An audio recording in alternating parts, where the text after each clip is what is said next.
It's a little bright. This is a little bright though. Should we push off to the side a little bit? Yeah, or to the back maybe. Ricky, are you doing the work? Yeah. No. I'm gonna do the end. Okay, so then because I don't see one for last. So why we are live in the hot mic.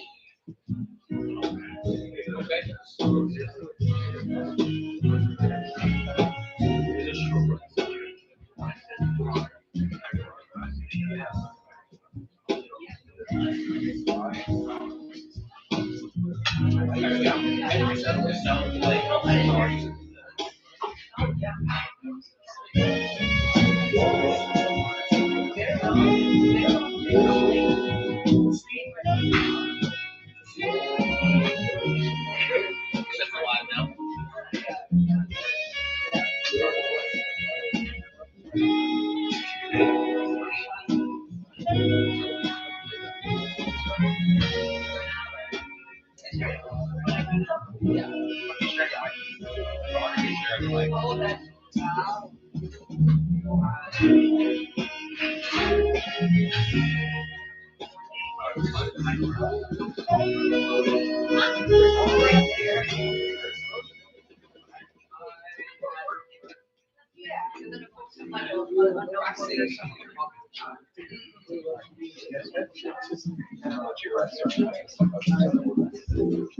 Make some noise at the oh. Is this not? Is this on? It's not on. Switch it on. Turn it on. Is it this one? Hold on. That one. Yeah. Make some noise at the Untitled Open Mic here at Drag.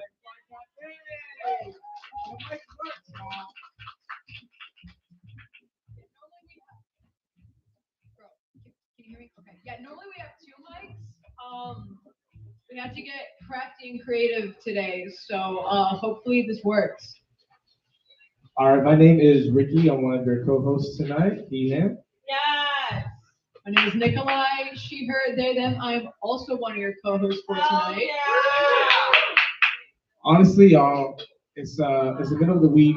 You know, it's hump day.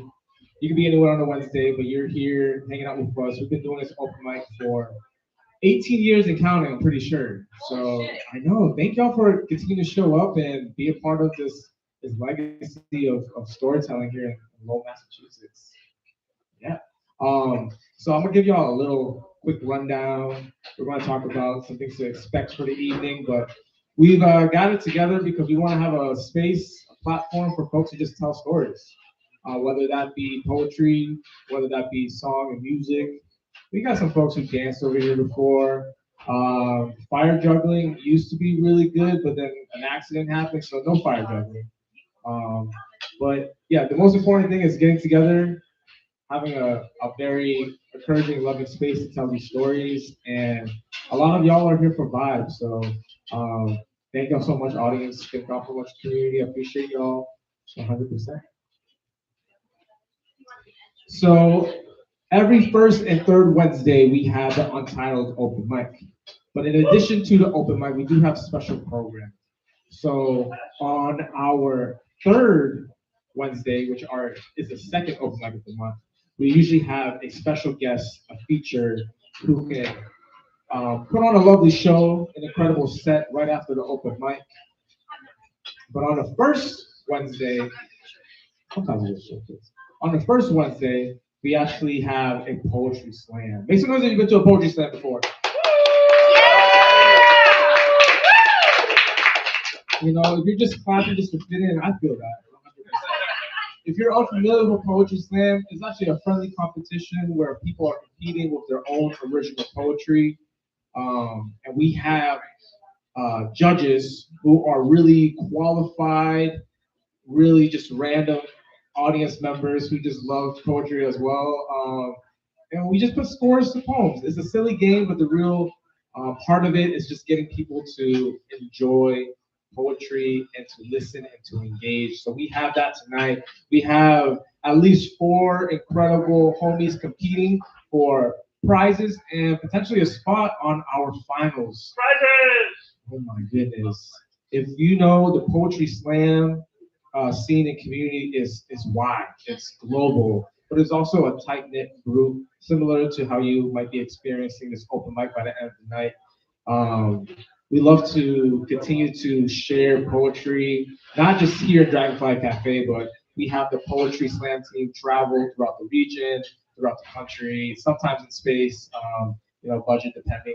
But you kind of have the feel. That's what we like to do. Qualification pending. Qualifications depending. We need some astronauts in there. But we want to talk a little bit about how we want to keep this space cozy, but also a vibe and a home that we want to upkeep. Right? It's not just Nikolai and myself and our organizers that want to make Dragonfly, but the Untitled open mic a supportive, encouraging, brave, and as safe as we can space. We invite that role and responsibility to all of y'all. Y'all are also part of the upkeep and making this space feel like that, like a home. All right. If y'all rock with that, can I get a yeah? Yeah. My turn. Alrighty. Speaking of this being our home, we have some house rules. Before we get to that, we have gendered restrooms on this floor are accessible by a key. The keys are over by the what's it called, the register. There are not locked gendered restrooms on the floor below us that have more stalls and better lighting for mirror selfies. We take this stuff very seriously. We ask that although we do encourage there to be dialogue, we're here for words and poetry. Come on. Although we do encourage that, we do ask that as audience members, if someone is on this microphone, we ask that folks keep side conversations and chatter lower volume. You don't know if the person next to you or behind you might have, not as good hearing as you, so on and so forth. Just be respectful to your audience members. What? Yes, and phones. Thank you, Peter. We used to have a rule where if your phone goes off while someone's performing, you buy them something, but like money is keep your phones down. Where was I going with? Where was I? Yes, out of respect for the audience members around you and the performers, Ricky and I can make it look really easy to get up here and talk into a microphone. Some people get nervous. Be nice. Speaking of being nice and being respectful, we ask that you respect each other both on and off the microphone. It's really, you think it's common sense, but we say things like this because things happen. Don't touch people. They don't want to be touched. We are going to get to trigger warnings in a second, but just because someone shares something on the mic that has a content warning, and we do encourage content warnings for performers who know that they're going to be sharing kind of more, sensitive works, which those works are absolutely welcome. We just ask that you provide trigger warnings so that the audience can take care of yourself. Audience, take care of yourself and each other. Yes, that being said, just because someone talks about something like that on the open mic doesn't necessarily mean they want to continue that conversation off the mic. Just be mindful, respectful. Yeah. Speaking of dialogue, back to you, Ricky. There's ways for y'all to definitely engage when folks are on the mic, right? We're asking y'all to appreciate y'all listening so intently, but there's other ways to show that you're actively listening. Perhaps you hear an incredible line or metaphor, and you want to show that I connect with that. Can we practice some snapping real quick? It is a poetry event, If you can't snap, you can just do it. Looks cool, right? Perhaps something else that really resonate with you. You want to out loud that. Maybe you want to respond like you just took a nice bite out of the grain bowl here at Dragonfly Cafe. Can I get some? Can I get a yeah? Yeah. Can I get a okay, poet? Okay, poet. So there's ways to respond. All right, have fun with that. Obviously, be mindful and. If someone is doing an incredible job after the open mic, let's clap for the homie too. Exactly. So, yes, the energy that the poet or the performer giving on stage, please give the energy back. It's going to be reciprocal. As Nikolai mentioned, there might be some strong content. We welcome a lot of stuff from lighthearted works to heavy works, unfinished work to polished work. This is what the open mic is for, all right? A platform you to uplift the narratives and stories that feel important to you in this community. What we won't tolerate is any hateful, harmful language and attitudes that attack our neighbors, all right? So we don't rock with racism, homophobia, transphobia. I mean, the list is long. We just want y'all to please make this a home that we want to be a part of, all right? And that extends the care to all of our neighbors and all of our community members. Of course, so, doesn't mean you have to be nice. Don't be nice. Be necessary. I know. So with that being said, you can fuck shit up, but No fucked up shit. we'll let you know when you fucked up, all right? Yes, we will. And I will. obviously, learning moments, okay? But yeah, I think that kind of covers a lot of the energies that we want y'all to do. We do have other call responses. If you're sharing something brand new for the first time, you might have something called new shit. New shit. Maybe you got something that's a little dusty. I don't know. Maybe you got out of the archives. You got some old shit. Old shit. And then you have all this shit in between. In between shit. So that's how you know. You do the thing. If you are performing for the first time, welcome. Let us know. We want to celebrate that. And if it is your second time on this open mic, also please let us know. If it's your third, thank you for coming, but you don't need to say anything. You'll see why. awesome. I think a couple more things because I know y'all want to just get straight into our lovely, cute open mic. Our sign up is right here. If you want to jump on, let us know. But this event is being streamed. We got this on the tube, and we like to take photos as well. So let us know if you're not trying to get a cute photo. Heard. All right. But with that being said, I think we're ready to rock. We got more announcements, but I think y'all are excited for what it's going to be sharing tonight. Nicola, do you know who's going to be on deck by chance? Yes. Because I haven't seen this person in a while, Peter, you are on deck. If you're still writing your poems, just let me know. That's happened a couple times. I've been like, no, and they're like, no, it's like, okay, never mind. So I feel like I have to say that now because sometimes people get nervous. Yeah. All right, beautiful. So Peter, we'll let y'all know who's on deck. We'll let y'all know who's on next. We don't go in any particular order.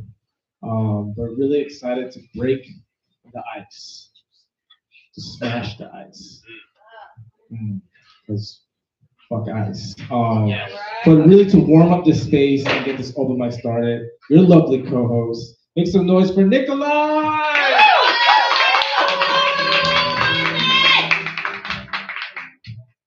All I heard was Z's voice just screaming. I don't know what you said, but I love you too. I love Nikolai so much. See, I had a feeling it was good. Okay, I got the most. The energy was there. All right, I got some old shit. Oh, shit. All right. This is Drunken Untitled 2022. Acclamation to the destination of my own frustration, a seldomly sought out vacation of eradication, a fascination. I am fascinated by the white lies and the thin veils that tie my life piece by piece to each other in a web of what was, what is, and not only what will always be, but what also has yet to be discovered, recovered, and uncovered. We bury things so deep we need to excavate our own past to better understand our present, our gift, our existence.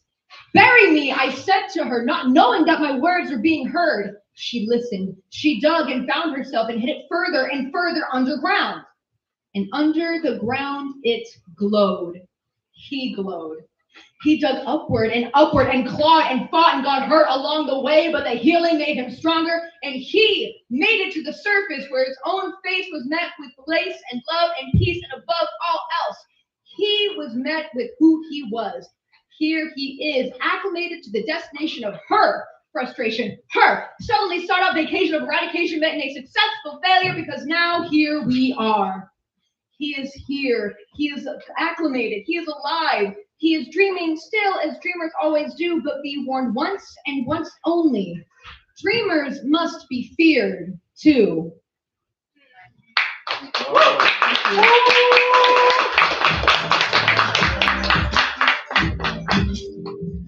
I'm still here.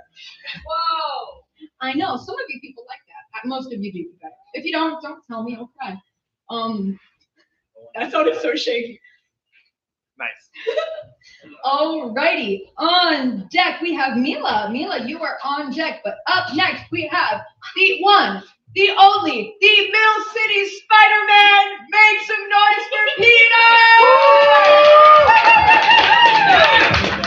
That man's 14.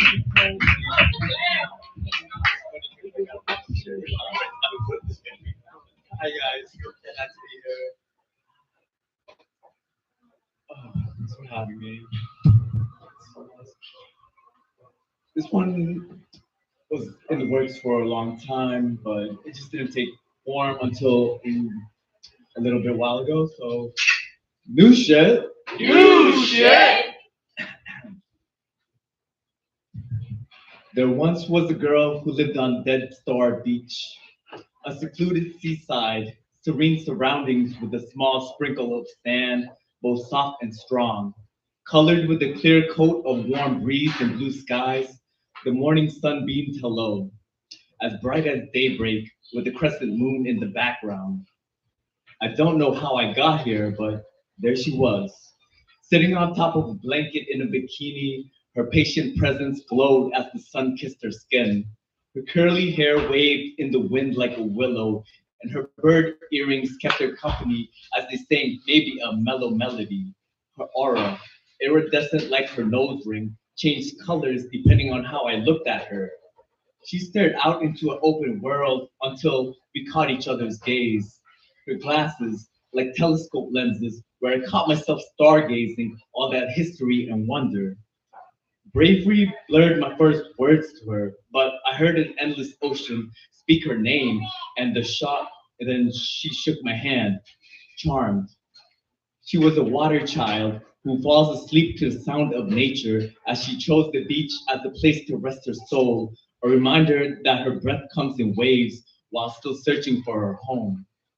I don't know where the time went, but moments became memories in the blink of starry eyes. Hot days of adventure and beat up with ancestral drums, swimming in a body of depth, comfort food like childhood prayers, holding hands like an art of healing each other, and a first kiss on her beach, blended with cool nights of exploration, harmonized with everlasting laughter, roller coaster of friends joining the party, living our lives out loud on stages and dancing together underneath quantum entangled stars. I don't know when the weather changed, but the wind became cold like indifference, and the moon suddenly looked like a lonely spotlight through foggy air. We're back exactly where we first met when I finally said, I love you. Words echoed in the fleeting wind. It felt like forever until she finally said, this is just a dream, and I can't give you what you need. My breath held hostage inside these walls that could only watch with quivering lips.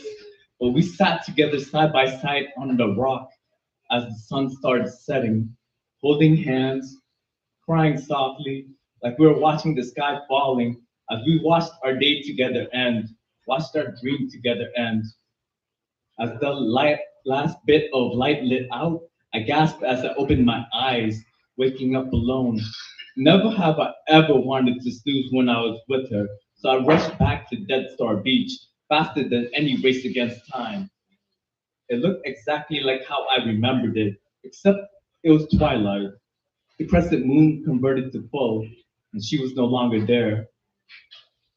I sat down on the same rock and closed my eyes. Maybe I'll see her again when I open them. Maybe not. Maybe the price of a dream coming true about a life with her love was lost. But I think out loud, hoping she can hear me. No matter how much it hurts to miss you now while I'm awake and moving forward, I would dream you all over again. Thank you.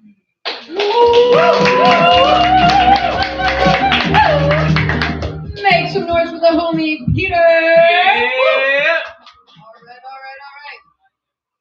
On deck, we have Jason. Jason, you are on deck. Up next, we have my personal favorite professional bird watcher. Everyone, please welcome Mila to the stage.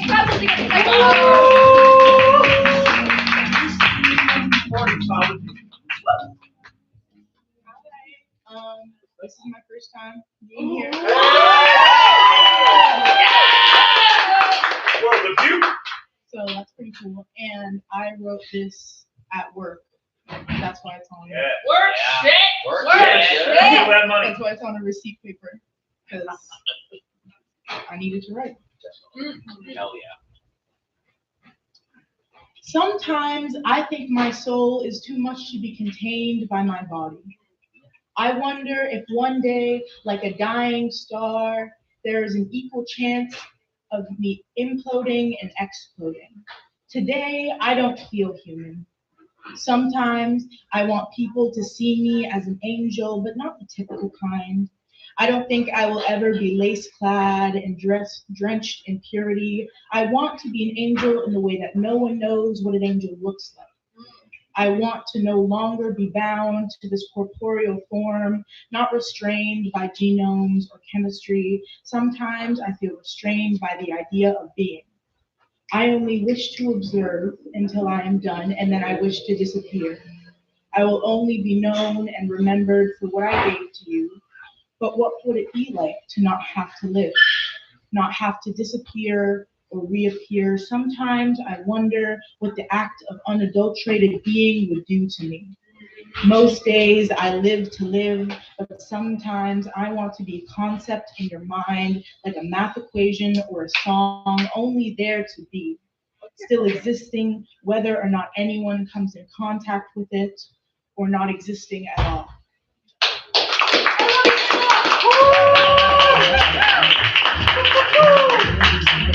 All right. Make some noise for Mila.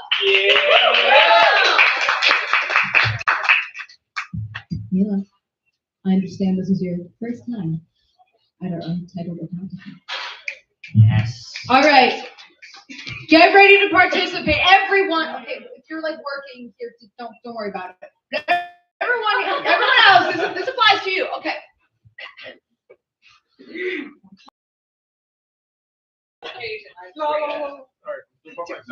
Alrighty, I'm gonna count to 3, and on the count of 3, we're all gonna say very loudly, "Please come back." Can we-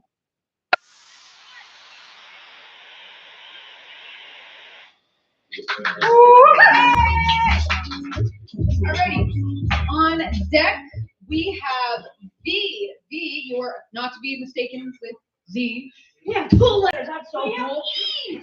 All right, V, you are on deck. Up next, we have my favorite individual who cosplays as a dental hygienist, which I think more people should do. We have Jason. Clap to Jason again.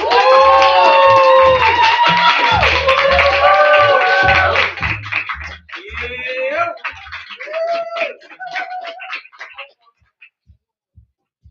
Yeah, Jason. You. I have 2 kind of weird pieces. They're kind of in dialogue with each other. Kind of newish shit, I would say. Weird new shit. Sometimes I think there's no way off this treadmill. To step off is to plunge into a bottomless abyss, the endless falling being just more treadmill. I'm moving through space, but then space moves and I'm standing in the same place as before. I'm changing with the times, looking around and making myself more of what the world wants, and then looking around again and seeing the world wanting something different. This is why I can't go drinking. I'm never satisfied. I'll find the bottom where there isn't more booze that needs drinking. But it's also why I don't go hiking, scrolling. You know there's no end, no progress, no rest.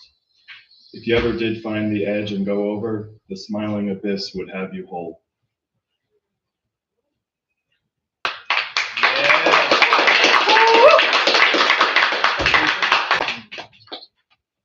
Go and watch a bug for as long as he'll have you. Let your gaze fall on him from far above.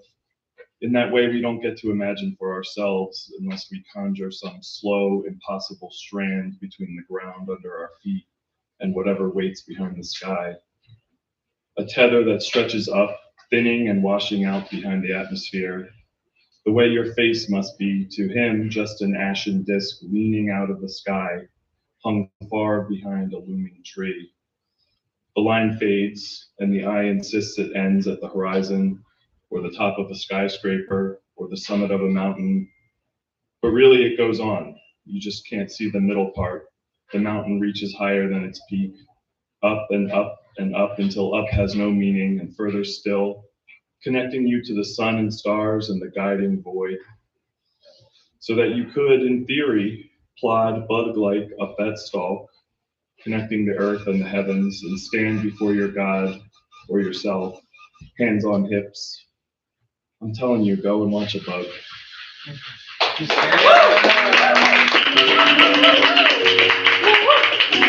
Make some noise for Jason. On deck, and please correct me if I'm not pronouncing this right, Lucius? Oh, sick, okay. Hooray! Yay! Lucius, you are on deck. Up next, we have one of the best underground jazz DJs, at least in like the Merrimack Valley. I haven't really, I'm not well traveled. Make some noise for V. Clap the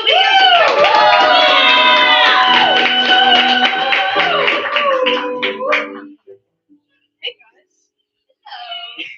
This is my first time here.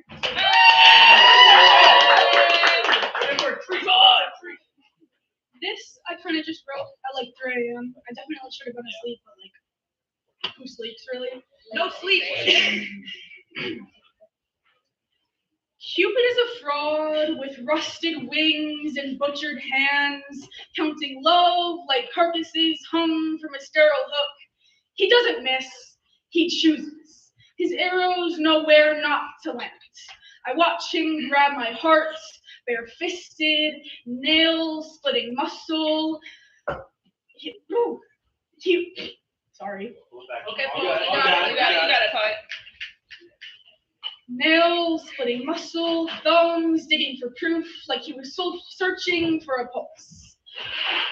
They say you're too young, as if my blood hasn't already memorized how to spill, as if I haven't bled in secret bathrooms, pressed paper towels to my chest, trying to stop loving someone in a way who wasn't allowed to be real. We love like we're committing a crime. Teeth clenched, hands shaking, every kiss feels like evidence, every name we whisper is a vein we have to hide. Cupid tears us open and asks us why we're so dramatic. Asks us why there's so much mess, that he was only checking. They erased us gently. No knives, no screams, just a slow unpersoning. A careful removal of organs, first our futures, then our lovers, then the language we use to say this hurts.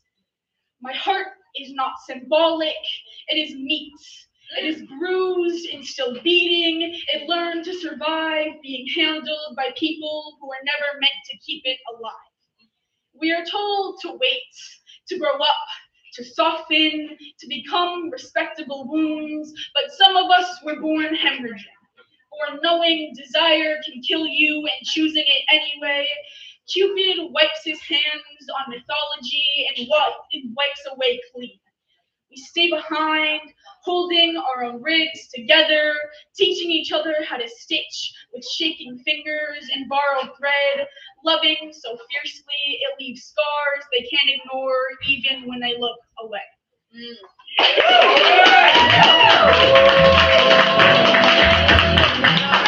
Make some noise for V.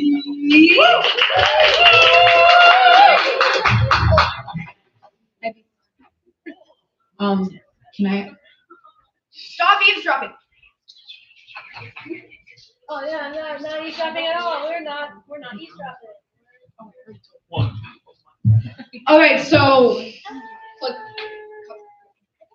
between me and all of you, Yes, friendo. this was Bean's first time on the Untitled open mic.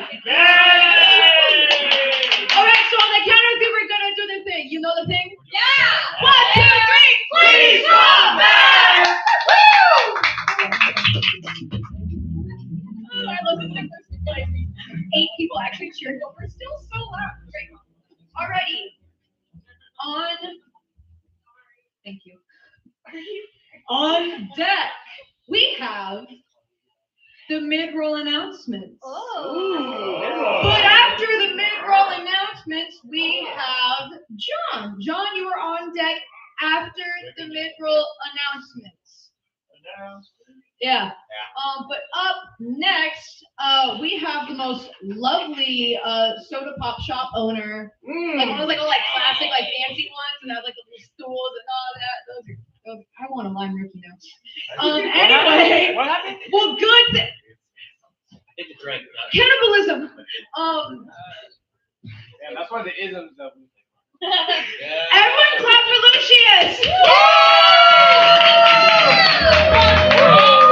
This is my first time here. And this is old shit. Oh shit! It's 1:30 a.m. on a school night, and I'm mixing diced strawberries into vanilla yogurt. Yum. I take my first bite, and I'm reminded how much I hate this yogurt. But I don't really have the option of putting it back now. I took the courtesy of making sure my strawberries were thoroughly blended. But now I really wish I had just eaten the strawberries and foregone the yogurt. It's too late for that now. I shovel bite after bite into my mouth. Chew and swallow, chew and swallow. I try not to think about how these strawberries are failing to mask the flavor of this vile yogurt. I briefly consider putting the bowl down and giving up this tedious task before I remember this yogurt was expensive and bought specifically for me. Now that I've guilted myself into eating more, it's only a matter of suppressing my thoughts and trying to A, learn how to hypnotize someone, and B, become hypnotized into enjoying this yogurt. While embarking on this journey, I think with every bite, yum, how delicious this is. I love this yogurt. And with every bite, I can't quite seem to convince my taste buds to end their active betrayal. But I charge on. I desperately try to find the strawberry chunk in every bite while forcing myself to hallucinate seeing the bottom of the bowl. But just like the light at the end of the tunnel, it is right around the bend. Alas, I will keep chugging along these tracks, and there it is. I see it. The porcelain bottom of this seemingly endless bowl of yogurt, only the yogurt that clings to its sides is left.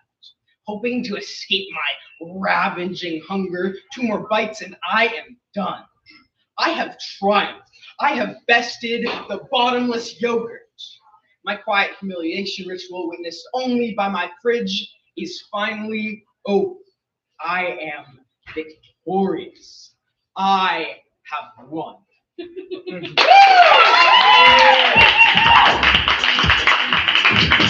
Did I say soda shop? I meant yogurt shop.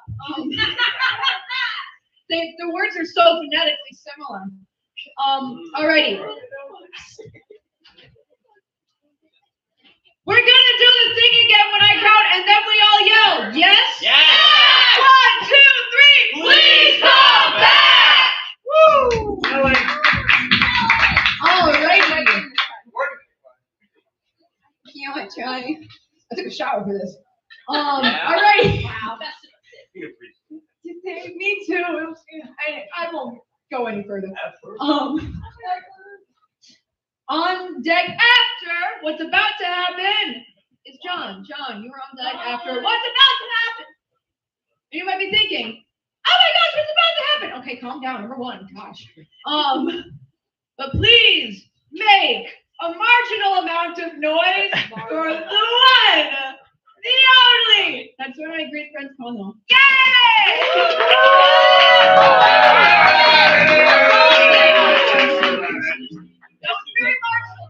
That was a very good modern of my voice. Thank you all. Hello everyone. My name is Connor. He, him. We're gonna get through some quick mid-roll announcements for you guys. And we'll get back to the mic. And then we get to mineral announcements. That'd be pretty cool, but I don't know if we have time for mineral announcements. But and then we're gonna get to our big feature tonight, which is the slam. Yes. So quickly, the Lowell Poetry Wheel, that is us. And we are a very wobbly wheel. And why are we wobbly? Because we only have 3 spokes. There are 3 very important spokes, though. We have the Untitled Open Mic, which we are here at right now this second. We have Mill City Speaks, which is our slam team, which will be having qualifiers later tonight. And we have Freebirds, which is our huge poetry program. Yay! And one of the amazing things about any of these events is that when you come to them, there is no cover fee, no cover charge. What? You're right. I didn't think right. Yeah, and as Nikolai just said, we operate solely on grants and donations, which means, yes, we are broke as hell, to put it in any other term. So a great man, the late great Dr. Douglas Bishop, started a great tradition here at the open mics where he would take off his hat, pass it around. If anyone had any extra change, they could put in the hat. Or if you don't have change, good vibes. And if you don't give a damn, just keep passing the hat. And that's something that we try to continue here at every open mic.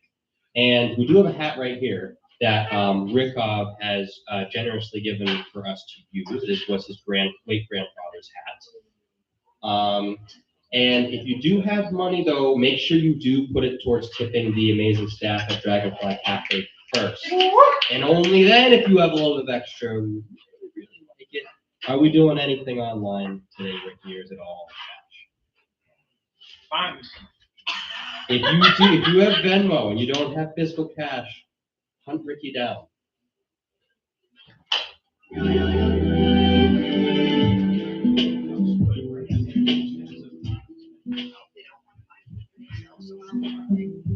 And if you don't want to buy food for yourselves either, you can always get.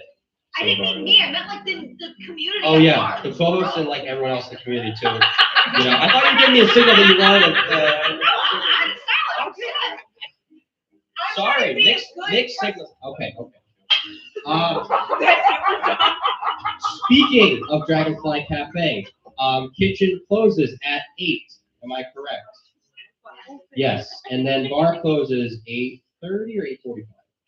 8:30. So I can get a latte at like 8:29. Yes. So you have. I'm not gonna do that. Please don't do You that. have 38 minutes to get food, and you have an hour and 8 minutes to get a drink. Espresso martini. Espresso martini. You can get Ricky an espresso martini if he loves them. Ricky does want things. Always does. But we love him either way. So, couple of other things. So, if you notice at the table near the front door, there is a bunch of cool things there. So we have a community library of some amazing poetry that you can check out. There is merch up there, I believe. Some t-shirts. And we also have notebooks. And we have our email sign-up list. So you put your email on that, and you can get updates for all of our events. It's pretty freaking useful. Write your email legibly for your own benefit. Thank you. Yeah, we do need to be able to read your email for that to work. And there's some upcoming events. So, yeah, so this is the first Wednesday of February, but the third Wednesday of February, we are going to be having 5 people at a special Valentine's themed feature titled "I Think I Blank You." And it does not have to be about love. It can be about hate if you want it. It's up to your interpretation to what to do with that prompt. It's a pretty cool prompt. And And then in March, we are going to be having our finals for our slam qualifiers. Is that correct? So some really, really great things to look forward to. Don't forget to give us a follow on Instagram, Low Poetry Wheel on Instagram, and our website is lowpoetry.com. And yeah, I think that just about covers everything. So let's get back to this open mic. I'm going to welcome Nikolai back onto the stage. Thank you, everybody.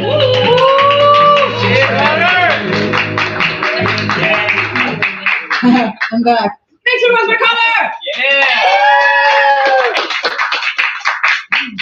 Alrighty, on deck we have Gwen. Gwen, you are on deck.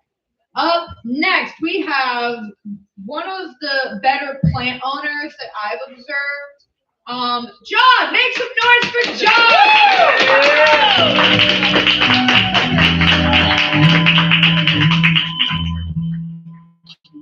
How we doing?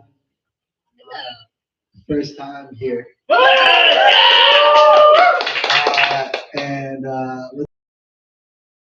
say, I hate Instagram. I'll tell you why too. There's just so much to compare to, so much to point at and say that's not fair to. Like that guy my age with 2 houses and 3 cars or a day who got rich off selling various types of dirt in jars. The perfect families. You know, the ones without no hardships or calamities. That shit is such a fucking scam to me. I hate Instagram. But I keep scrolling. I'm addicted to living vicariously through the rich kids. Scrolling. I'm addicted to feeling bad, but better about myself for the less fortunate afflicted. Who needs a needle when you have an algorithm? The same algorithm that controls what I do and don't see. The same algorithm that controls who I do and don't like. The same algorithm that controls what I do and don't buy. The same algorithm that's funded by the media conglomerates. The same algorithm that's so fucking homogenous, pushing recipes and ads and brainwashing me to be misogynist. Nah, it doesn't take a genius to see that something's not right. The main cause of the depression and anxiety spike. I refuse to correlate my happiness to likes. Our happiness alike being destroyed by the content that keeps getting hollower and hollower. Is it real? It's not real. It's a highlight reel. We can't separate the giver from the borrower. It's the feeder on the swallower, the market economy of silicon and followers. Now I understand I'm a man.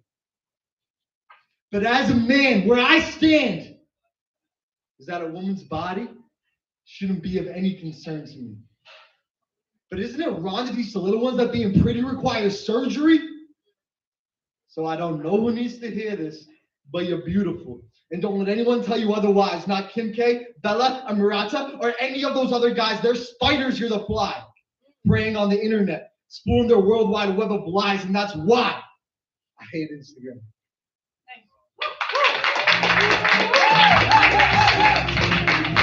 Make some noise for the homie John. All right. Hey, John. Hi, it's me again. This was your first time on the Untitled open mic, is that correct? Yeah. That's a yes or no question. I'm playing. Alrighty. Audience, do we know what to do? Yeah, we do. 1, 2, 3. Please come back. Alrighty. On deck, we have Jar2. I hope is the inflection right? Okay, all right. Jar2, you are on deck. Up next, we have. Okay, you guys, this is pretty intense. In this room, we have a professional sweater collector. No, that's you. I'm kidding. You might fight for number 1, but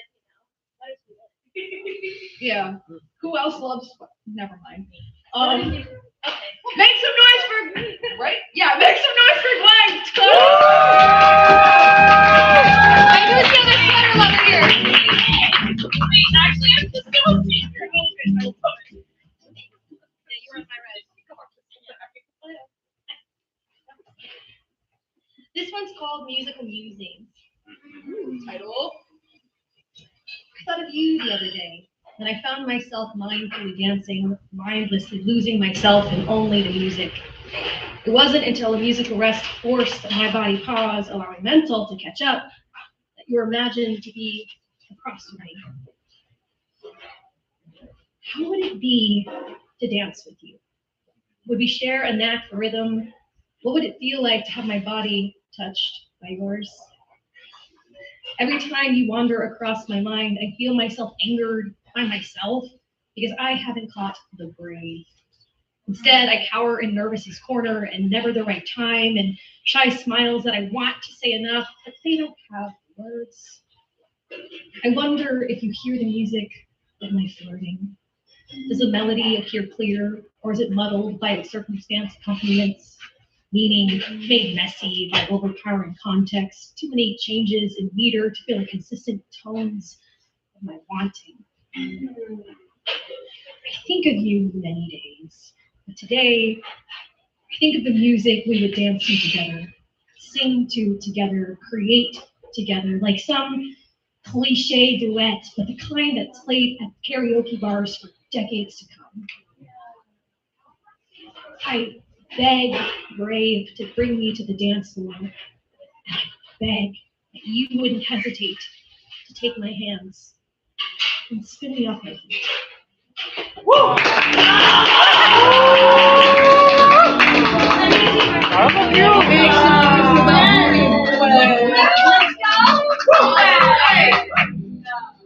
On deck, we have Rebby. Rebby, you are on deck.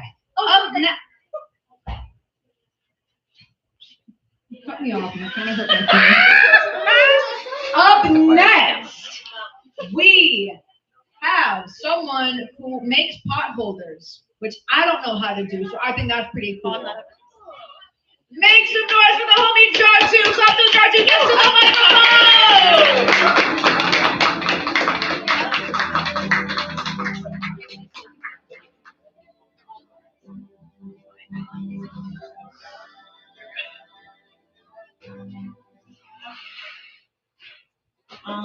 Well, I was gonna sing a song, but since this is spoken word, I'm trying to remember something I wrote in like 2015. Oh, whoa. Shit. I don't.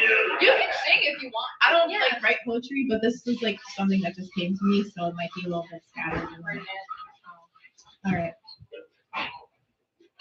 I think I am an endangered species, sitting here munching on some Reese's. I think I am an endangered species, because I'd rather be outside, chilling out, walking in my bare feet, feeling free being me. I think I am an endangered species. I see two people walking down the street. Ugg boots, Ugg boots, Ugg boots. I see two people walking down the street. North Face, North Face, North Face. I see two people chilling in the street. No shirt, no shoes, homeless. I could give $1 bill to the person on my right or $1 bill to the person on my left, but I won't because they are a mess. If I do, they could buy a Coke, they could buy some smoke. They could buy some Coke, they could buy a smoke. That is why I won't. That is why I won't. Fuck them people on the street. I don't care whether or not they eat.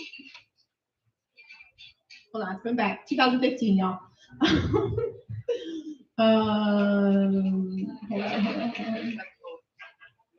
on. What? Oh, I know, but I don't rap. You got it. You got it. Break up with your telephone. I'm telling you, you're not alone. Break up with your computer too. The media is ruling you. Throw away your TV. Take it nice and easy. Throw it in the trash and then have yourself a laughing, then regain your senses, get some contact lenses. I think I am an endangered species.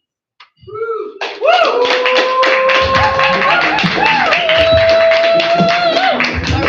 right. Make some noise for the homie Jartu. Was this your first time on the Untitled Open Mic? Yeah. I don't even have to say anything anymore. 1, 2, 3, please come back!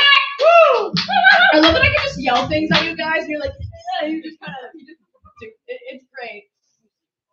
Don't give me too much power though. That girl is dangerous. Alrighty. On deck, we have the working section. Oh, okay, yeah. I can't tell if that was good or bad. Alrighty. Anyway, you can tell us yourself. Make some noise for Revy.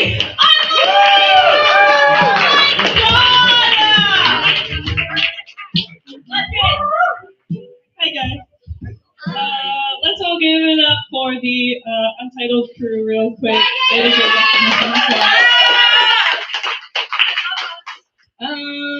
I fucked around and wrote something this past weekend. It's kind of like a palindrome-ish thing, but it's not quite a palindrome poem, but it's kind of like a palindrome poem. I don't know what that means. So if you don't know what that means, basically the poem goes one way, and then it is read the same, and then you can just read it backwards, up and down. It's kind of like that. It's not exactly, it's not like totally wrong, but they're totally exactly like that, but it's kind of like that. I'm just gonna stop talking.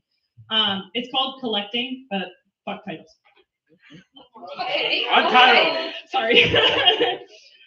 Dust piles on the blackwood as the strings hum, years out of tune, playing a haunted melody of a time where dreams were just that.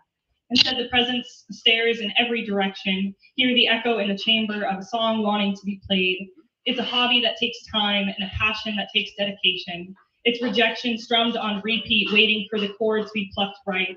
A shiny red pick in a holder with a capo stuck in place, wondering if maybe it'll be played more when it's prettier. Projection at its finest, changing everything about it, thinking that it'll have some use, but the decoration doesn't change skill level. Self-taught means sometimes a song is learned, the exact patterns and chords practiced to be memorized and played for one day and then forgotten. I can change every string on my guitar, add all the fancy decorations as I please, leave it in the open every day to be pushed, to be desired, for one day and then forgotten, practiced to be memorized and played, exact patterns and chords, sometimes a song is learned. Self-taught means decoration, skill level, it'll have some use, changing everything about it, projection at its finest. When it's prettier, it wonders if it'll be played more, with a capo stuck to its neck, a shiny red pick on its body, waiting for the chord to be plucked right, its rejection, strummed on repeat, a passion that takes dedication, a hobby that takes time, a song wanting to be played, hear the echo in its chamber in every direction the presence stares at, a time when dreams were just that, a haunted melody, years out of tune, collecting dust on the blackwood. Yeah!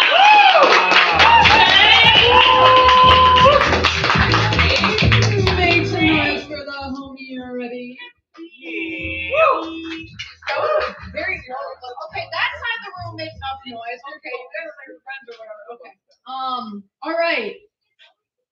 This has been the Untitled Open Mic. But wait, there's more. Oh. I mean, I'm gonna be sitting down and chilling. My work day is done. Now I'm going to present someone who you might know as Connor. I know him as Connor Burrell. What? Last name? I didn't know. Yo, what's your middle? You don't have to. Alrighty, make some noise for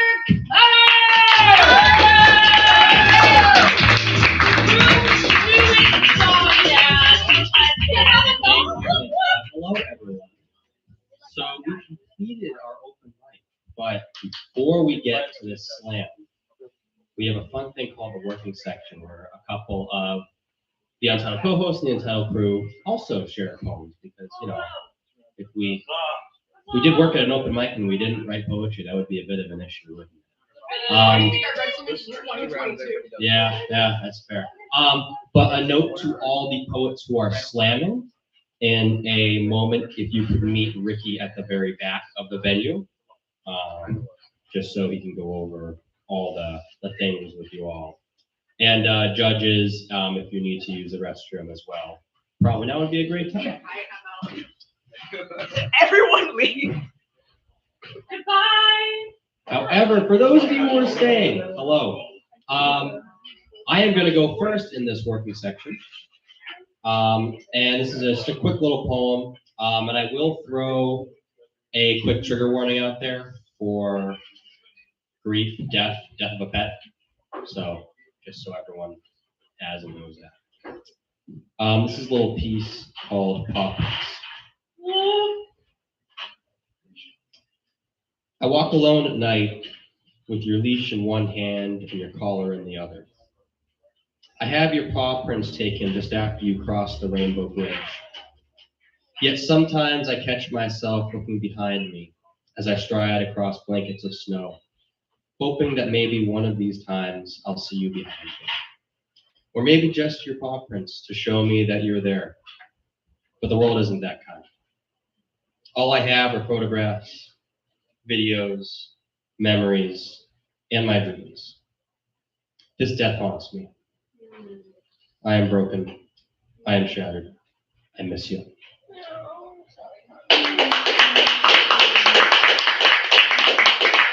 And thank you, Paul. And I have another wonderful human being that I'm going to welcome up here for this working section. And that is going to be a wonderful human named Rickard. Hey, I Clap for Rickard, everybody. Hello, friends. Hello. Because Remy said something about palindrome poems, now I want to do a palindrome poem. So I'm going to do a palindrome poem, and then I'm going to randomly scroll. And then I'm going to scroll to a random poem here and just read it. We'll see what comes up. All right, so this is a palindrome poem I wrote back in 24 for a thing called a poetry marathon where I wrote 24 poems in 24 hours. That was fun. I ended up doing 52 poems because I guess I'm an overachiever. Anyways, this is called Horsehairs and Heartstrings. It's a Senryu and a palindrome. Delicate horsehair sings across steel strings when stroked in concert with keys. This presented piece, music, what knows, he sampled melodies from masterpieces, created and crafted painstakingly inspiration of wing-white flight, sensation, seamless, therein floating free, arcing aspiration for appreciation, for aspiration arcing, freely floating therein, seamless sensation, flight, white wing of inspiration, painstakingly crafted and created masterpieces from melodies. Sampled. He knows what music piece presented this. Okay.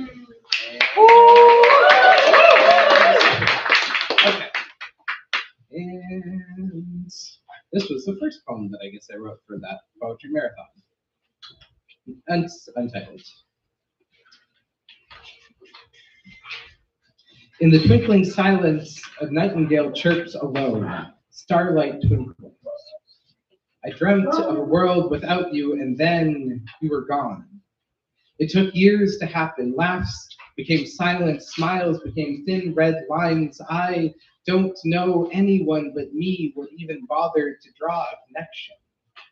We met in liminal space, shaping reality into one of our own making, where days and nights were filled with effervescence, and time moved with an alacrity that exceeded even our own expectations. In this world, we were happy. Precious moments filled with the kind of joy you only see when plastered across a silver screen. We would grow old together, we thought. See life filled with adventure, build a home and craft a community that was ours for the making. One might consider what we had a fantasy. Simulated sincerity by synaptic pulses, feelings of mutual acceptance and appreciation, actively engaged electrically. But to us, for a time, it was real.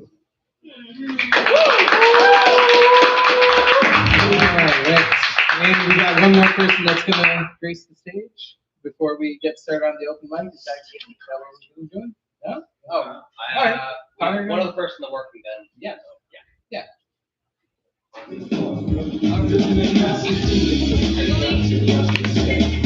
I don't know if you wanted to do that. So we have one more amazing human being in this working section before we're going to this amazing slam. Not amazing. And this amazing human's name is Z. Oh, Z, please make their way to the stage.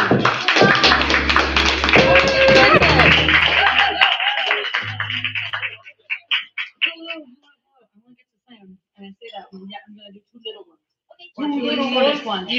So February tends to be a bit of like a sentimental-ish month for me.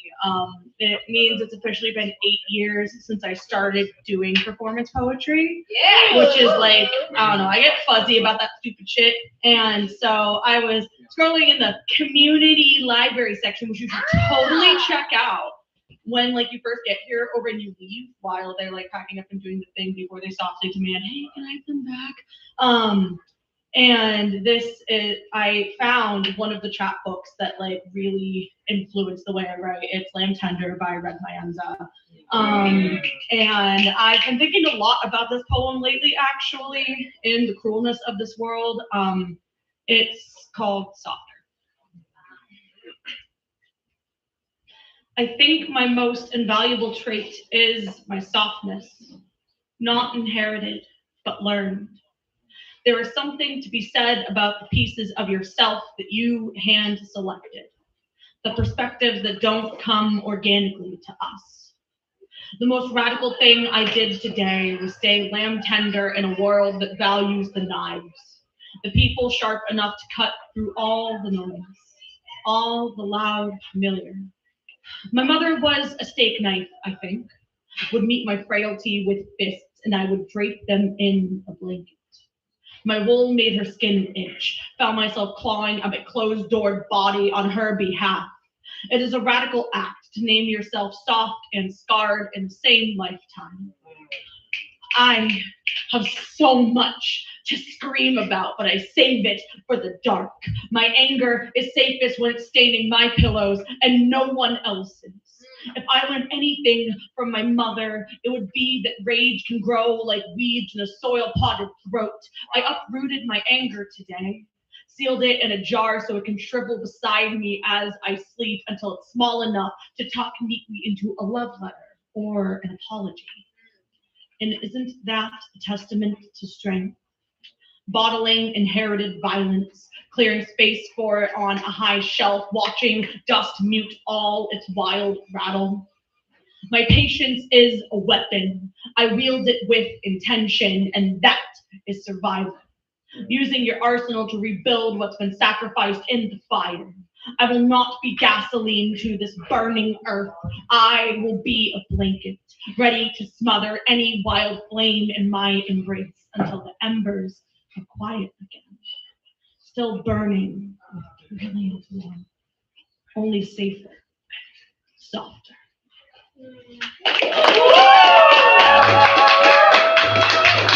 So now I'm gonna quickly do this one.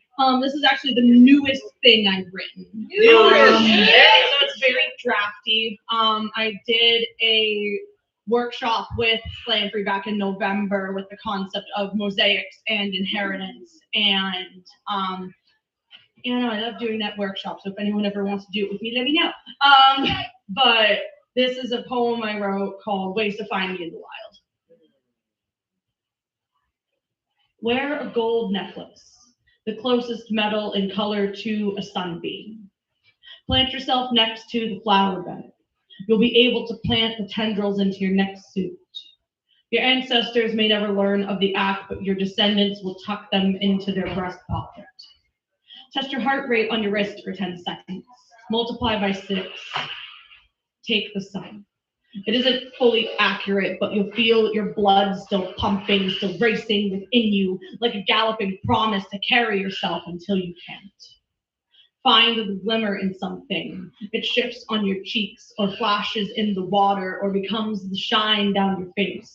It becomes and becomes and becomes because that's all the light has ever known.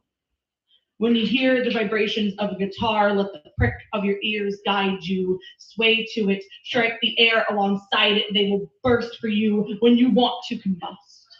The playlist you make out of this might just save you. Sip sweetness like ambrosia. Let your cheeks pucker at it. Elixir is not just found in a liquidized thing, but it can start that way. Swirl the glass in your palm. Let it coat the cup of your body. Paint yourself alive. The scarlet floods your lips now, no longer the ghost towns of your youth like you once thought. That too was a fragment from a piece you wrote for someone who had fallen apart. The shards can be shaped, divided, placed together. Is that not what makes man a mosaic?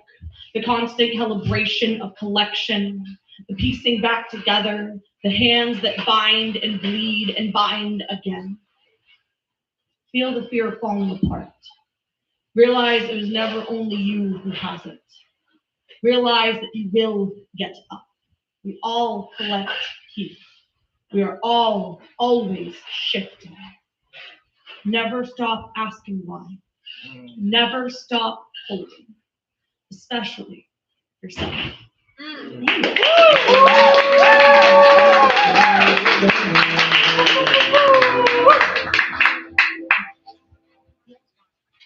And that concludes our short little working section. Now, this next amazing human being I'm going to introduce to you all is going to get this amazing slam qualifier going. I'm going to welcome Ricky to the stage.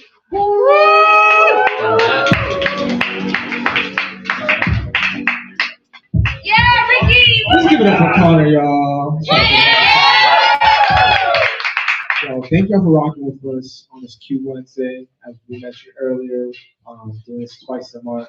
We're at the point of the evening where we just wrapped up a lovely open mic, our lovely working section. Shouting out to the good folks who helped us put this on. But now we are here for our main event. We have a poetry slam. Can I get a yeah? All right.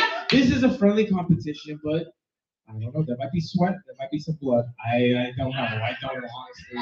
But we have lovely community members, lovely poets who are going to compete with their own original poetry. All right, y'all. This was invented as a little fun bar game way back when. We are adapting it here for the Mill City Speaks here at the Untitled Open Mic. We're getting y'all engaged and enjoying what of sports. There we go. If you're unfamiliar with a poetry slam, as I mentioned, these folks are sharing their own original works. They do have a 3-minute time limit to share their work. All right. Sometimes poets are not good with, you might be a little silly. You might go over time or whatever. We give you a 10-second grace period. All right. Just because we are generous, we are understanding, but do not press our graciousness because there will be point deductions after the 10-second grace period. All right, so that's yeah. I like the chant sometimes, but it's people. There's some penalty. All right, you need to have. It's a game, so the game has some consequences. All right, so a 0.5 after every 10 seconds after that. But you understand. These poets are also performing with no props. All right, so they're not going to be pulling out a magic hat and a bunny out of it, even though I will have a great time. You cannot do that because exactly, it's just like unfair. You know magic, okay? But so no props. They only have themselves, the stage, this microphone. All right, no costumes and no musical accompaniment. All right, it's just them and their work. But there's so much beauty and so much different kind of magic that comes through the spoken word, the storytelling. All right, y'all. Beautiful. Just reminding the poets, if you do have a strong content warning, that is fine. But after any engagement with the audience, your time will start. Okay. Beautiful, beautiful. We also have our lovely judges. I want y'all to clap it up for these lovely folks. I want to read their names and a fun fact about them that's probably untrue, but I got it off of Wikipedia. All right, this first judge, this person happens to be a creator of the primary colors. Let's give it up for Rabi. And this next homie actually invented the wind chimes. Give it up for Jason. You already heard a lot from this poet, but this person is a very talented ceramist and actually craft all of their poems in clay. Give it up for Connor. You know the saying, you can't step in the same river twice? This person did. This person did. Give it up for Gwen! And you've been hearing a lot from our lovely co-host. This person also created this musical note. What is it called? The one that's kind of like a squiggly, almost like a rest. The rest. The rest.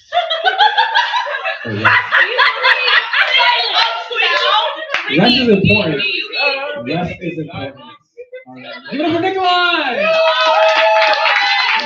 All right, now those are our judges. All right.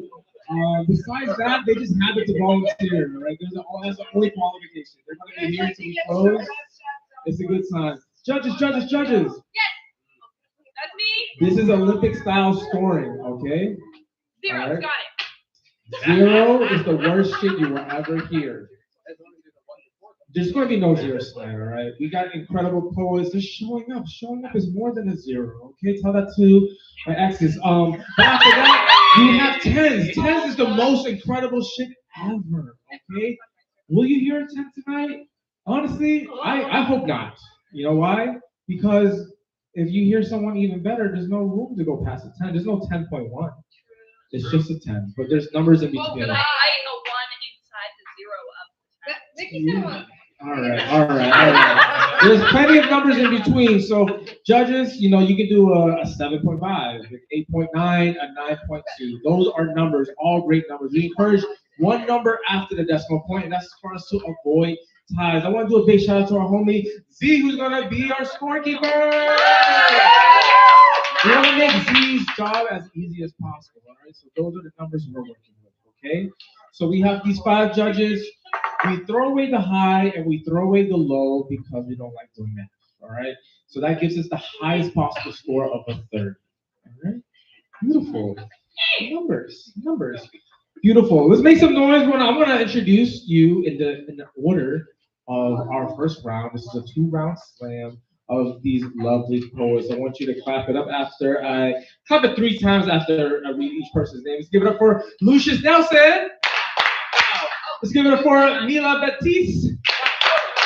We got Zeke Russell. And then we got V Shields. Beautiful. Yes, those are our poets competing tonight. All right. I want to let you know that there's prizes on the line.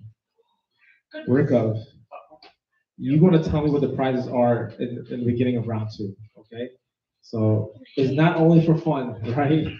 Not only for practice, right? We do have prizes, and the winners of this slam are going to qualify for our finals. I mentioned earlier, they're gonna represent this venue to poetry slam across the world. All right, it's gonna be the world.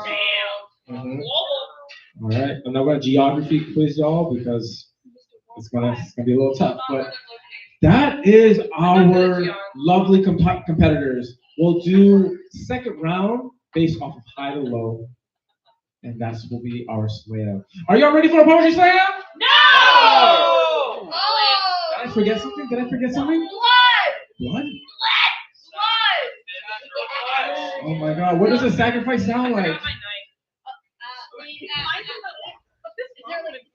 Is there a sound? Yeah. I heard some goats in there. We need practice, y'all, to be honest. So we need the ritual of blessing the stage.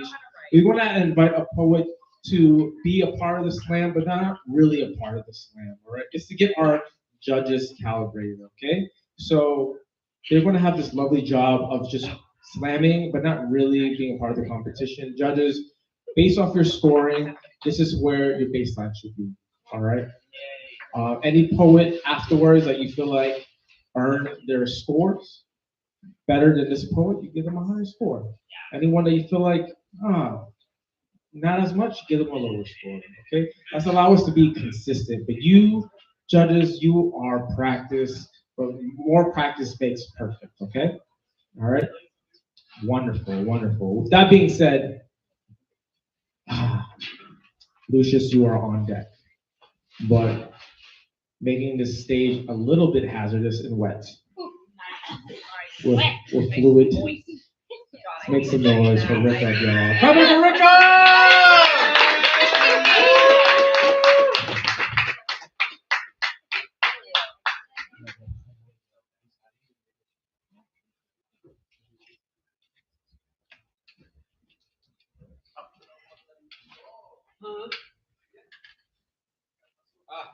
Working all on the mic. I was gonna ask you if the blinking red was important. Make some noise for Rika! Yeah, working hard! Okay, we have Counting us time. No, he has not spoken yet. So this is Oh, not touche. time. But he tried to be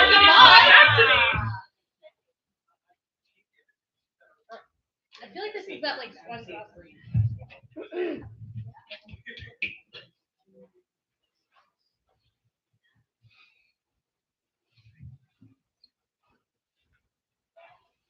Ever wonder what it would be like to watch as the ground rises up to meet you?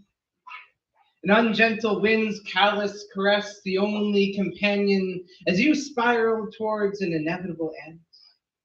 Would you know the harbinger in the droplets of wax falling like Perseus, feathers floating away like the taste of freedom from your tongue? Would it be more like a mask, falling from a perpetually hidden face, a welcome respite from the unkind embrace of expectation, a release from responsibility and an end to the practiced patience for the multitudinal mediocrity that mars the mellifluousness of the everyday? See, when words fall like feathers from languid lips, a microphone can only fill wilting wings for so long. The audience's oohs and ahs, a shrunken slipstream, shoulders feebly flexing and a diaphragm dipping in an effort to fill a page or stage or any space with a sense of self that is unique, distinct, explicit. But here is not a place for kind words, is it? Here, where trauma is translated into digits and decimal points, where the scars etched across our skins and on our souls are soliloquies waiting to be sung aloud to an audience hungry as a horned beast caged in labyrinthine halls, starved for emotion and craving empathy. And all the while, we reach for the sun, wax wings dripping with enthusiasm, melting in the way in the heat of many eyes and the spotlight. So what is left when the last feather?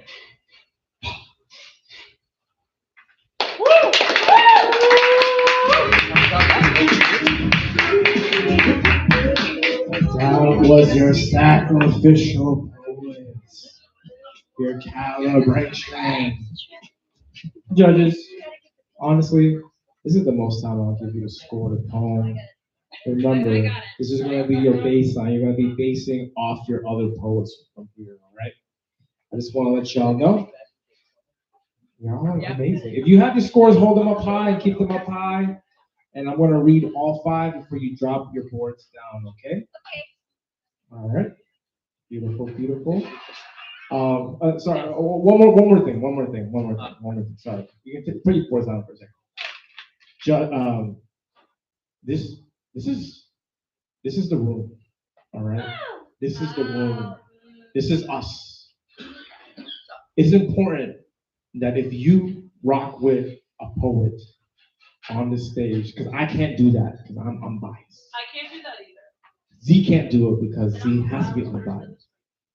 It's important that you out loud and you show the love for these poets. All right. So if you hear a score that you like, how do you respond to that? Okay, I'm hey. for two people. There are at least 2 dozen. I made one. Yeah. And it's okay to make noise as 'cause this is the rule. Let your peers know. And if you hear a score that you feel like that's not you're not a little off, how do you respond? You're so wrong. You're so wrong. I'm hearing a lot of things. Hearing a lot of things. What we like to say is listen to the poem. That's what I said. All right. Listen to the poem. You didn't catch that, all right? So those are the ways that you can respond, audience, aka everybody. All right. With that being said, please put your scores back up. I'm gonna read all the scores. This is the most time. Beautiful. Can you tilt your scores a little bit lower? Is that a 7 at the end? Okay, great. All right, starting off with a 6.9. Then we have an 8.0. And then an 8.0. And then an 8.7. And a 9.0. Clap it up for the poet, y'all.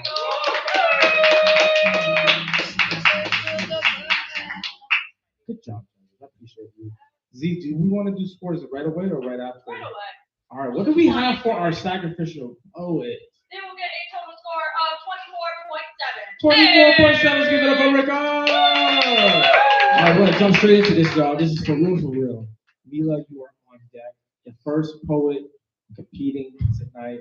Let's give it up and make some noise for Lucian!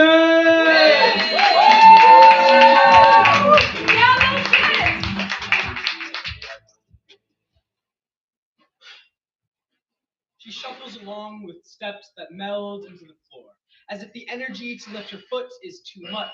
The life drained out of her, gravity pulling her ever nearer to the ground. Around her, the air feels stiff and anxiety ripples through it. Being in a room with her is like being in a room with a lit fuse. You never know when it will go off or how damaging the explosion will be. A sense of rage emits from her. I cannot tell whether her rage is at him or herself. Maybe she has simply absorbed all the anger I have put out into the universe directed at her. I can't hate him, but not the same way I can't bring myself to hate him. Part of me resents her. It's unfair for me to, but it's unfair what she's put me through. She met him at 19, her life barely beginning before it became entangled up with his. It's been 25 years. 3 kids later, she spent more of her life with him than without. He's all she knows now. The cycle of abuse is how she measures time. I measure time in it too, almost as an attempt to be closer to her, more so because it is all I have ever known. At night, I slip into covers beside her, whisper pleas for her to leave. She pretends to be asleep. She has fallen into the role too easily. It has become her entire identity. When she cries to me, she says it is her fault he is violent, that her existence has goaded him into this anger. I beg her to believe me when I say it's not her fault. She says it takes 2 to tango, and I say it takes 1 to abuse. She doesn't listen.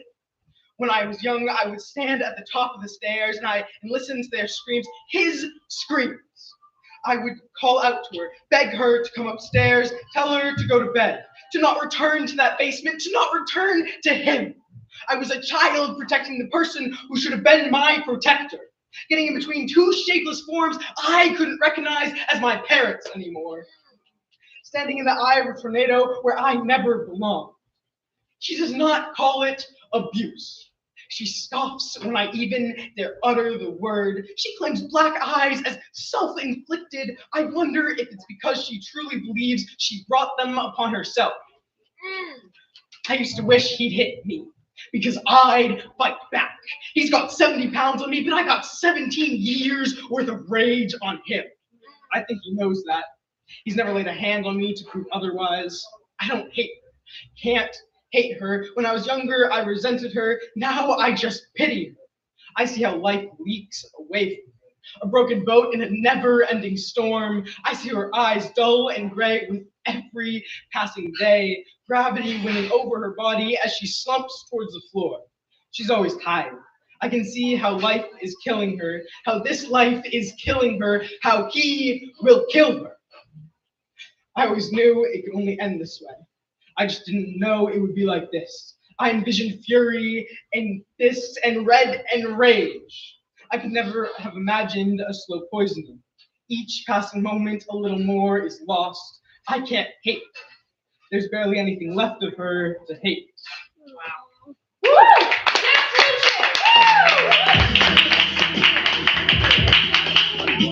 Let's give it up for the poet. Can I get 3 claps for the poet?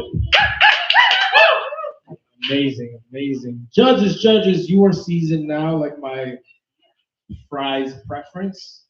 I need scores. If you have scores, hold them up, keep them up until I read all 5. We need all 5 scores. We need all 5 scores. I got 3 scores. I'm looking for my 4th and my 5th. Beautiful, y'all. Keep it up until I read all 5 scores. Starting off with an 8.4. Then we have an 8.6. Then we have an 8.7. And then we have a 9 and a 9.6. Let's give it up for the poet!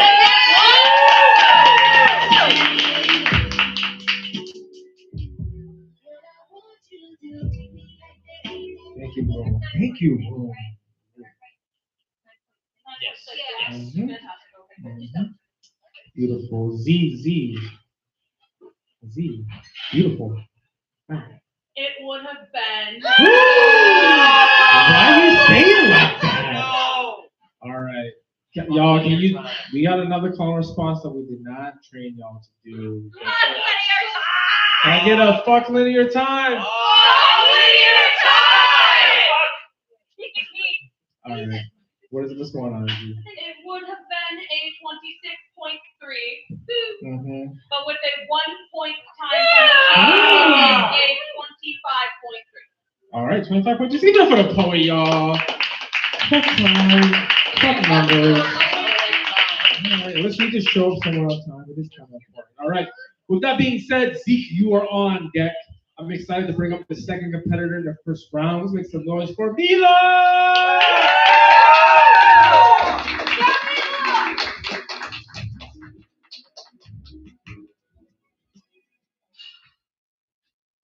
Just like a trigger warning, there are mentions of that that's not that bad, but yeah.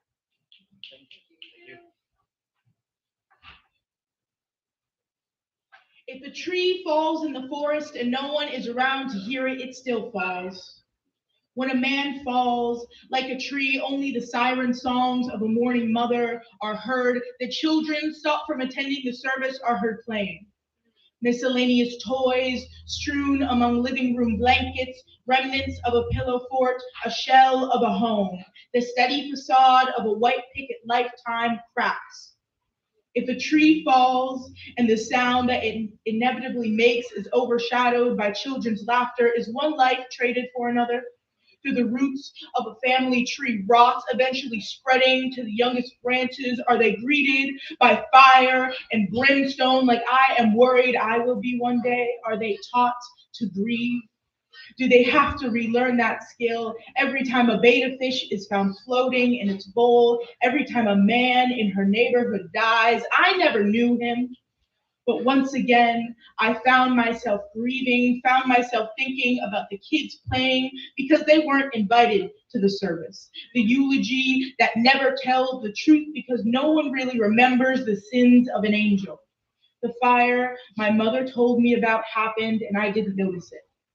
Sometimes I wonder what I did to be the one who heard the tree, heard my mother crying, heard a siren song of red and blue light serenading me forevermore.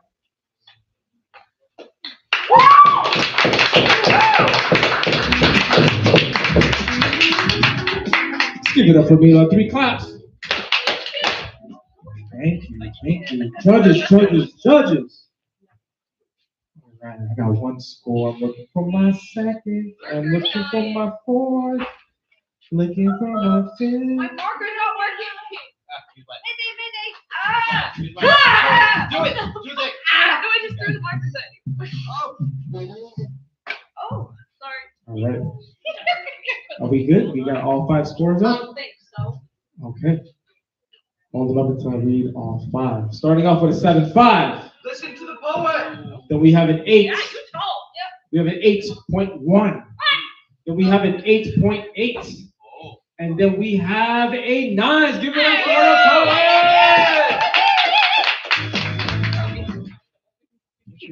I like the music. I like the music. All right. Room. I need you, room. But Z, I need you now. That will give a score of 24.9. 24.9. Let's give it up for the poet. All right. V, you are on deck. All right. Coming next to the stage, I want you to make it up. Make a lot of noise. Clap it up for your third competitor, Z.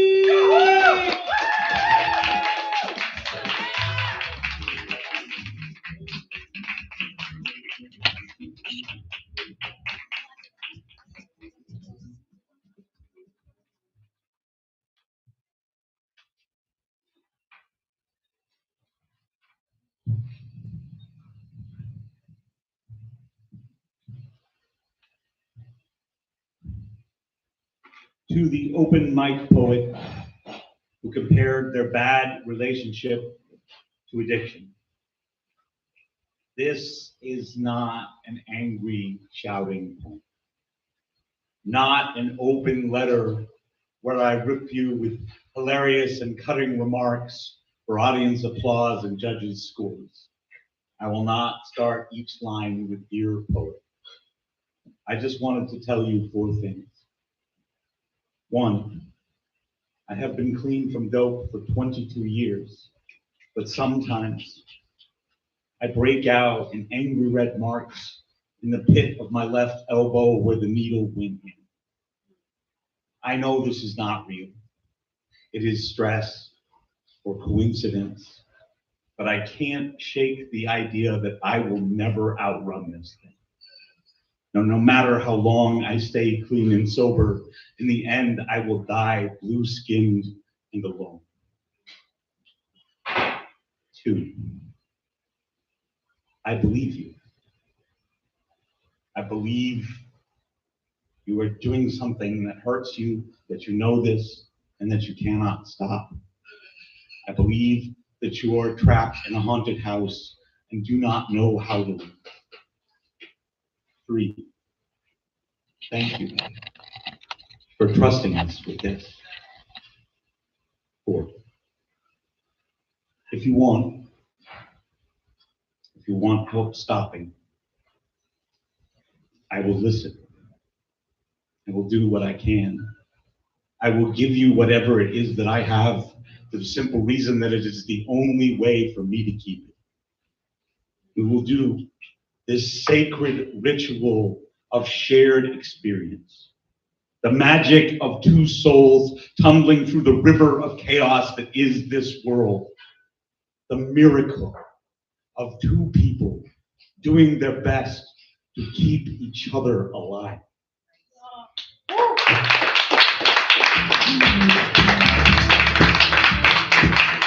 Let's give it up for the poet, y'all. Can I get 3 claps? Charges, my favorite 5 people after my other favorite 5 people. I need a number.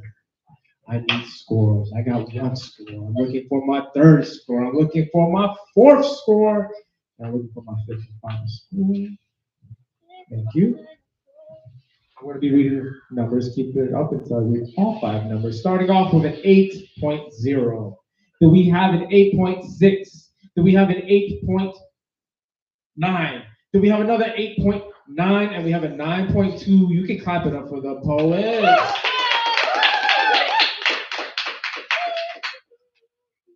Lovely. Doing some math. We carried a 2.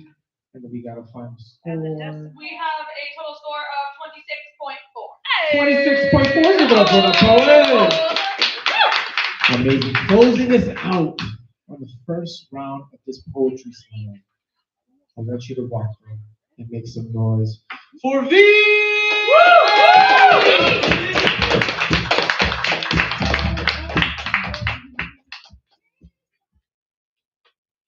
They tell me glitter is a mess, that it doesn't belong long in the carpet of real conversation, that it clings too hard to the things that want to stay natural, but I learned early. Glitter is survival. It's what's left after the parade is over and the permits expire and the microphones are cut mid-sentence. It settles into cracks, into the gums of the city, and to the folds of laws written by hands that never had to tremble. I try to speak, and my throat fills with static, with the sound of adults calling it a phase, calling it dangerous, calling it something they can sweep under the rug if they push the broom hard enough. Every time they say quiet, my mouth tastes like metal and sparkle. I watch my elders, queer saints with piercing eyes and awful posture, who've been scrubbing glitter off themselves for decades and still shine when the light hits them just right.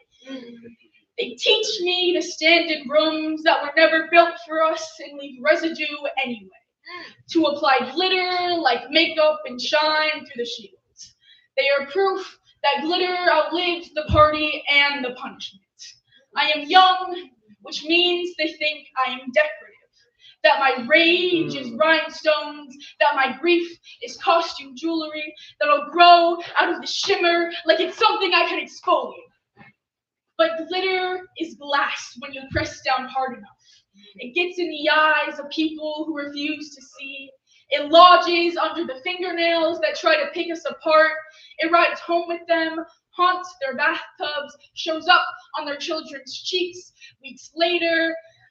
I speak up even when my voice shakes like a cheap plastic bottle half full of courage. I speak because silence is the only thing that's ever actually fucked us. And if I have to be loud, if I have to be messy, if I have to be goddamn disgusting, good. I come from a lineage of glitter. Illegal joy, unsanctioned love, light that refuses to leave. You can ban the parade, burn the books, close the door, but you will still find us. In the corners, in the seams, on your hands, long after you swear you've washed us away.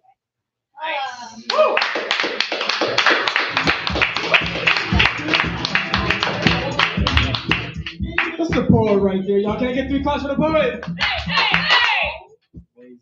All right, judges. Y'all are pros at this point. We want to get embellished, embroidered varsity jackets for all the scoring work that y'all love varsity jackets. I know. We'll see what the uniform is. I'm looking for one more score, and I got all my scores. I'm going to read them. Starting off with an 8.7.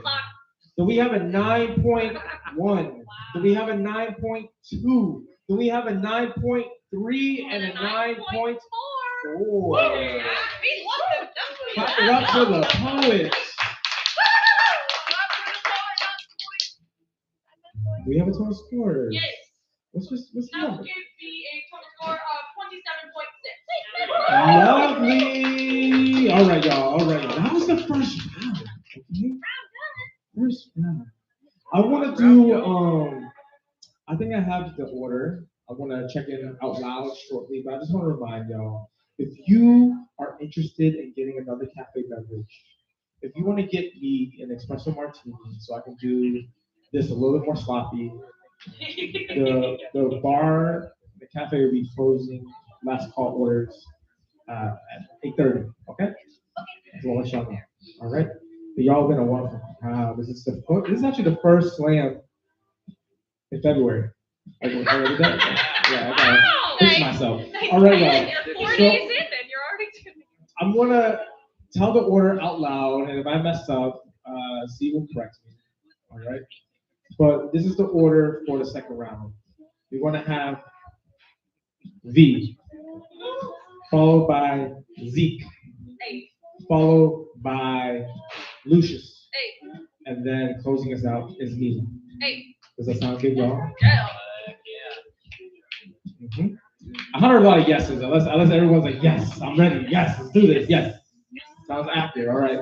Remember, y'all, it is a game. It is a sport. I'll let you know what is on the line. I'll let you know what's on the line. First prize is getting money.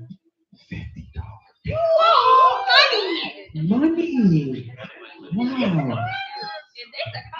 You get paid to be an artist? Oh my gosh. But no, hold up. We do have a second place prize. We might have a third place prize as well. Fourth place prize, you definitely get a high five from me. Definitely get a high five from me. I know. There are some gift cards for our second and third place winners. But the top two, y'all are gonna be the top number that I can't remember will be able and invited back to our finals. All right? Finals. All right. With that, I want to remind y'all once more, we have V, Zeke, Lucius, and Mila in that exact order. Zeke, you are on deck. The first poet in the second round is welcome back up, V!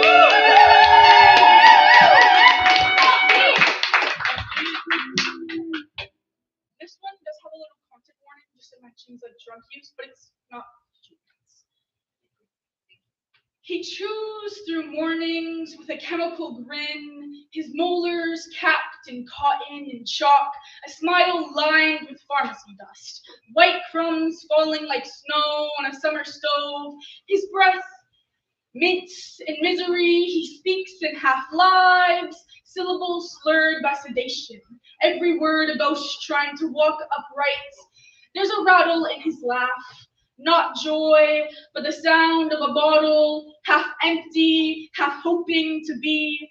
We used to build kites from grocery bags, now he folds foil into wings and tries to fly from the bathroom floor. I find him mid-sky, eyes rolling like marbles in molasses. At dinner, he feeds silence more than soup. His spoon dances but never lands. He's too full of hollow to swallow anything real. I watch the man I love shrink into his own shadow, a bedtime story with all the monsters left in. Sometimes he looks at me like he knows the ending but lost the words.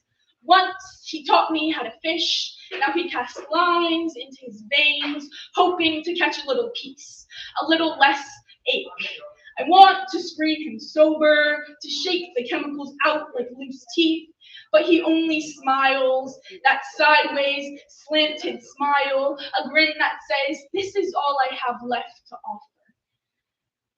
Still, I visit the wreckage, wait on the porch for echoes, call him home with my heart in my throat, like a prayer too ashamed to kneel. He is my father. He is the ghost in my phone. He is the man with pills for teeth. And every time he speaks, something small inside me disappears, fades away, dissolves like a tablet dropped into water. Woo!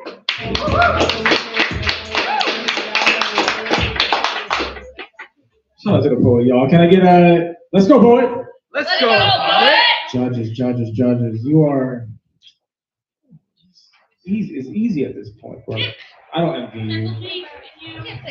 I got one score. I'm looking for my third score. I'm looking for my fourth score. Y'all are so wonderful. All right. Keep it up until I read all 5 scores. Starting off with a 7.9. Followed by another 7.9. Then we have a 9 even, and a 9.3. Let's give it up for the poet, y'all. Thank you, Lou. Thank you. Hi. You have a number for me? I do have a number. That will give me a total score of 25.9. 25.9. Let's give it up for V. Yes. Lucius, you are on deck. We're coming back to the stage for the second time. Make some noise for the homie. Z!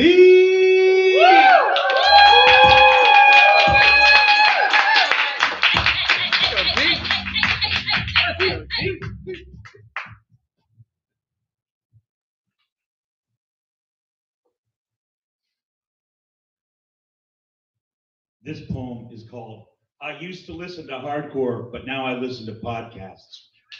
Sometimes somebody who's aware of my basement show, Ratskeller, misspent punk rock youth will ask me who my favorite hardcore band is. And I usually say something like, I don't have any one favorite, and that's true that I don't. But they sometimes say after that, well, you must have a favorite song. And I do. I do have a favorite hardcore song. But this is not the sort of thing I can just tell you directly. Most of the truths that really matter in this world, it takes a story. My niece Cora was 2 or 3 years old and just starting to wobble around, and sometimes she would get frustrated with some broken crayon or a food she didn't like or a toy that wouldn't squeak when it was supposed to, and she would screw up her little toddler face and stamp her feet, and I would say, Cora, are you upset? And she would nod, and I would say, do you want to yell about it? And she would, ah! And I would, ah! And ah! And ah! And that's it. That's my favorite hardcore song. You could feel it building in the space between the bodies, curling and twisting until it spilled out of the singer's mouth, ripped through the rest of the band, and in through whatever tiny space we were all crammed into. And all of us, the old punks and the posers and the boot boys, and anyone who needed the freedom of the pit, could feel it with the sweat and the spit and the swinging elbows, and all at once it would pour out of every throat. Ah, whoa, whoa, whoa. And I lied. It's not my favorite hardcore song. It's my favorite song. It's the only song. It's the song that anyone can sing because there are no words. Because it is every word. It is the song my ancestors sang at bar mitzvahs, at funerals, at wakes, at keilis, at Hogmanay, and Rosh Hashanah. It is the song that dwells in every throat. It is the song each child sings the first time their lungs taste air. It is the song we send out into the world that always comes back, but never comes back alone. It is the song we came here to sing. It's a song that says we are here to sing it. It is the song that everyone knows. The one that goes, whoa, whoa, whoa.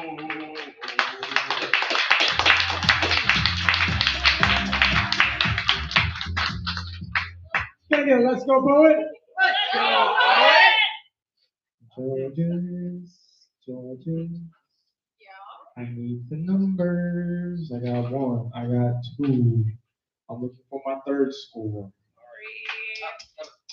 Numbers are Looking hard. for numbers or score. These are the hard numbers. All right, we got numbers. Starting off with a 9.2. Then we have a 9.3. Then we have a 9.4. Then we have another 9.4. And then there's a glare coming from the light over here. I think is that a 10 I see? It's a 10!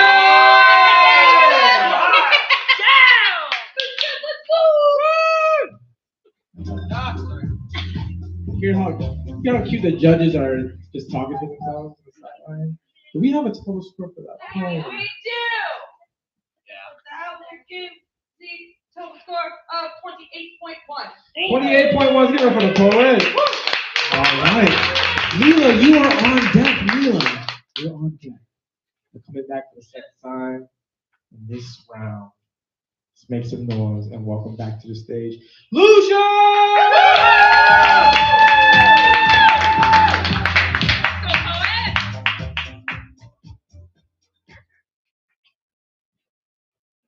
Before I ever spoke, you branded silence. And with that decree, off went my tongue, and with it, my protests. Before I had time to think, you said I was incapable of thought. After that, I didn't bother. You deemed me stupid, so why should I even try to be smart? You decided who I am, so why should I try to figure it out for myself? You created me a new life, discrediting the one I had lived. Now you call me caged, hidden from you. You never thought to think why. Each piece of information I offered was dissected. Like a frog in middle school biology, I've been pinned down. You pulling out organ after organ, declaring it a kidney or a spleen, not listening to me when I told you those were my lungs and heart. You told me to be quiet as I gasped for breath, as I pleaded for love. I begged you to see me, to hear me when I told you I needed you to trust me, to respect me, to believe in me. But you believed yourself to be smarter than me. With each story told, you connected dots with red string and push pins. Then, when I tore down your crime board, said it was filled with assumptions and lies, you said it was simply the way you were civilized. Acting as if I'm some wild creature you must domesticate, never asking my opinion on being seen as a project. Only seeing your design as improving me, making me better. What gives you the right to see me as less than? To think it's your job to dissect me, to correct me. I'm 16. I don't need you to pretend to be my mother. I want you to get to know me because you like me, because you think I'm interesting or funny, because you think my opinions are important, because you care about me, because you love me, because you're in love with me for who I am, not because you're trying to find faults to patch.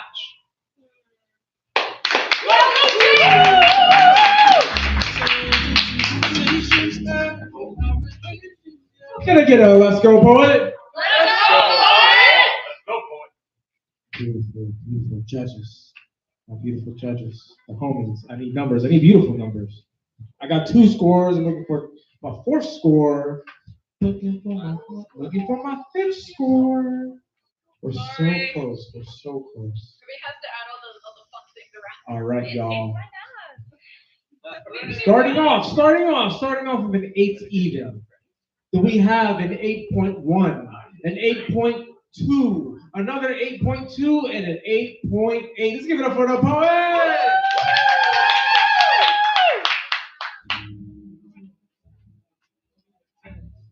When you combine the numbers and then you erase some numbers, you get a new number, and I think we have that new number.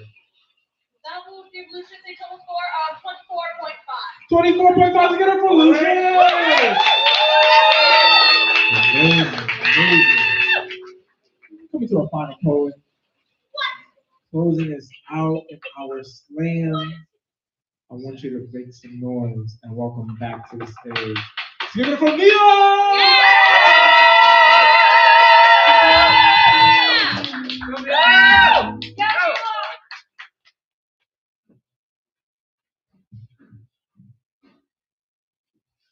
To the little white dog, thank you.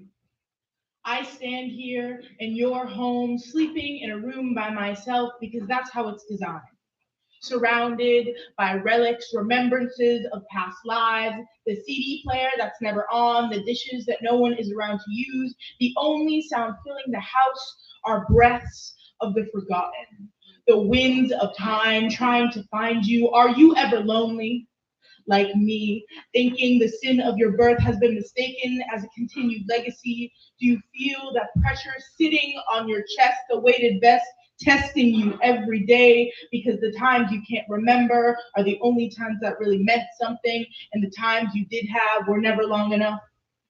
I'm sorry that your name will never be your own because your mother, my grandmother, needed that name to bring something other than pain. The spelling mistake, only a record of a fading memory, not independence.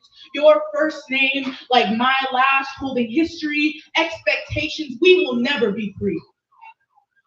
My name, like yours, will always remain encased in eyes, watched forever, something to live up to, someone to live up to. This is your house too. That's what I heard while looking at the walls decorated with more past than future, collections of family I will never know but have to remember, photos of me from a different life, a different person I don't remember, a rosy cheeked cherub that didn't know she was an outsider, someone more whole than I can ever really be now. Your mother's mail is constantly delayed. This letter to you won't be sent.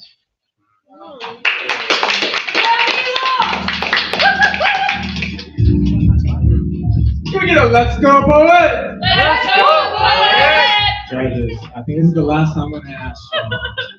You've been doing great work, almost as good as poets. Okay, almost as good as poets.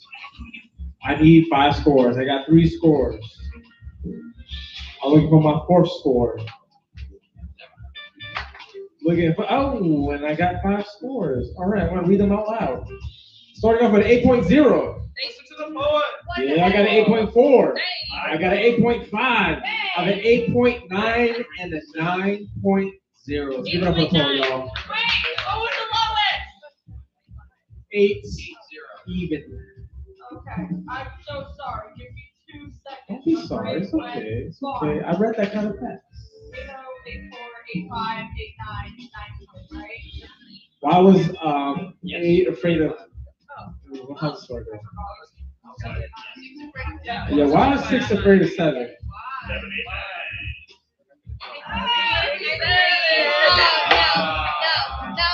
not here. We are safe here.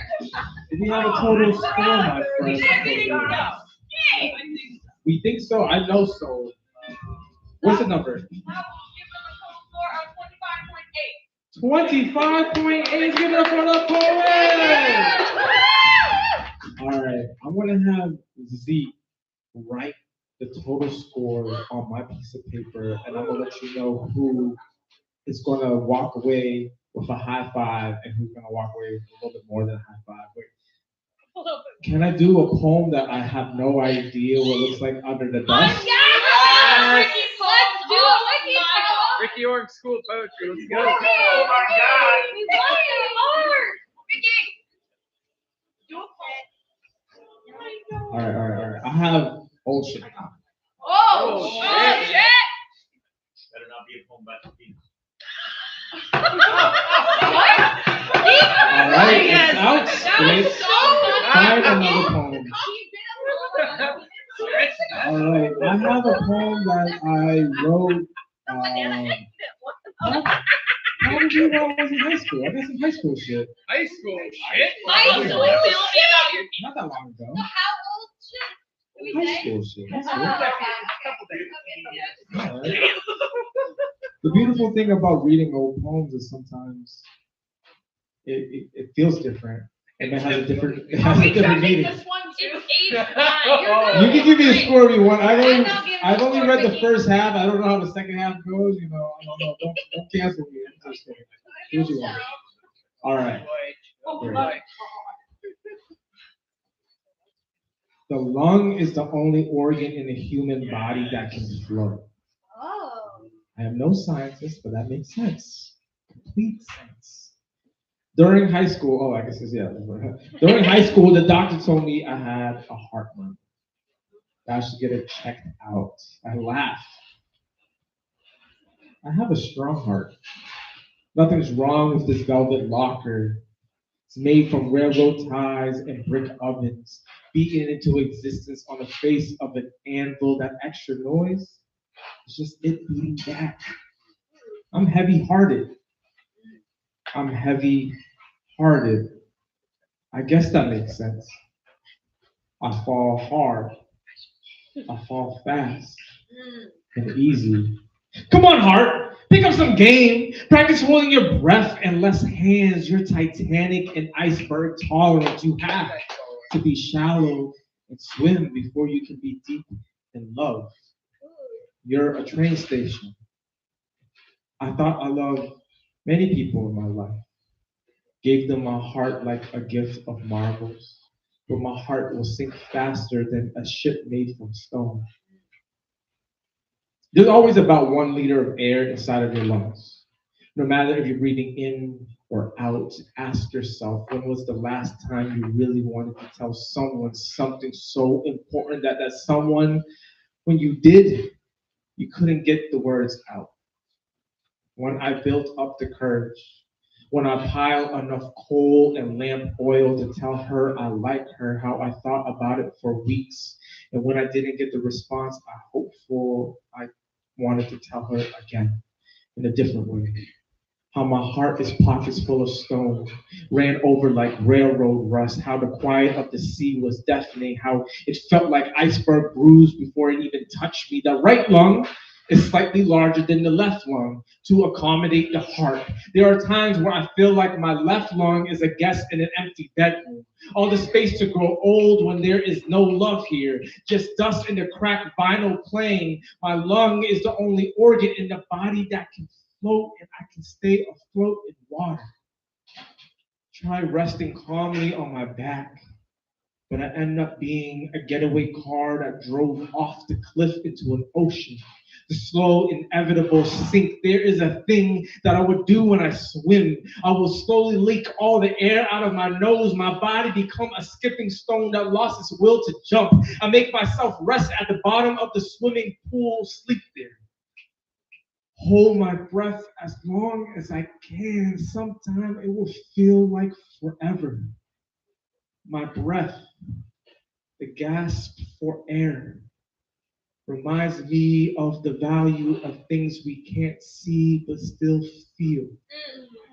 Days when I feel like sunken ships, I remember that are parts of me that would never touch sea bottom.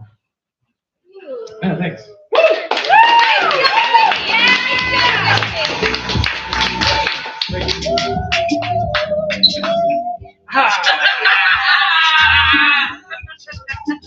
All right, I like the scores. I like the score. I'm gonna read them out loud. But with that, I do have some final scores. Can I invite our lovely four competing poets back on stage for us, y'all? Thank y'all. Come back on stage. Y'all look cute. We want to shout y'all out. Come up here. I don't. Rico, you have everything, right? Okay. I'll have you disperse after. Lovely, lovely. Can I have y'all all step like 3 steps towards this way? Thank you so much. All right, beautiful. Hold on for a second. Let me just take can I take a photo? Yay! Yes! Y'all look so Such a nice photo. Yeah! All right, someone's blurry in it. It's okay. It's fine. There is a famous saying that goes,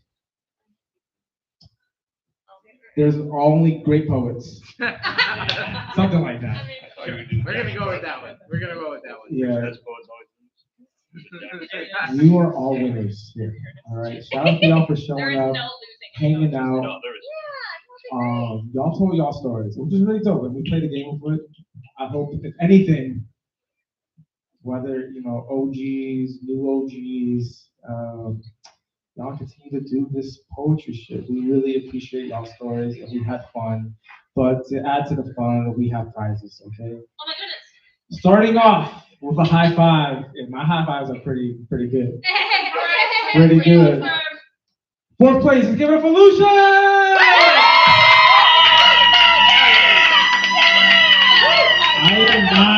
I'm not gonna wash his hands. I'm not until I get home. Until I get home. Oh my gosh, that was great. With that, we do have a $20 gift card for our lovely venue, Dragonfly Cafe. Third place, beautiful Mila!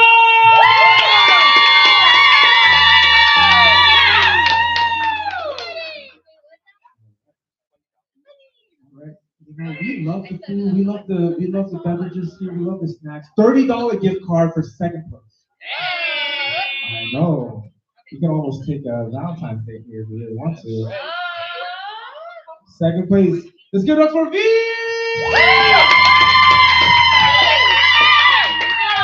With that being said, we got cold hard cash, no love, no high five. Let's give it up for Zeke Russell, y'all.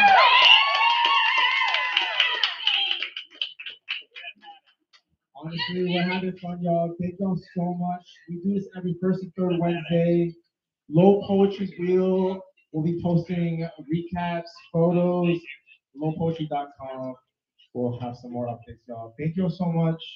I don't know what time it is. It's just about 9 o'clock. 9 o'clock. So please chop it up with anyone who has the capacity and consent to chop it up. Thank y'all so much. We'll be back for our lovely I Think I Blink You showcase February 18th, y'all. Bring the love, bring the hate, whatever. Just show up. Like what? 10, 15 years now? 5 hours. Yeah. 15. Yay!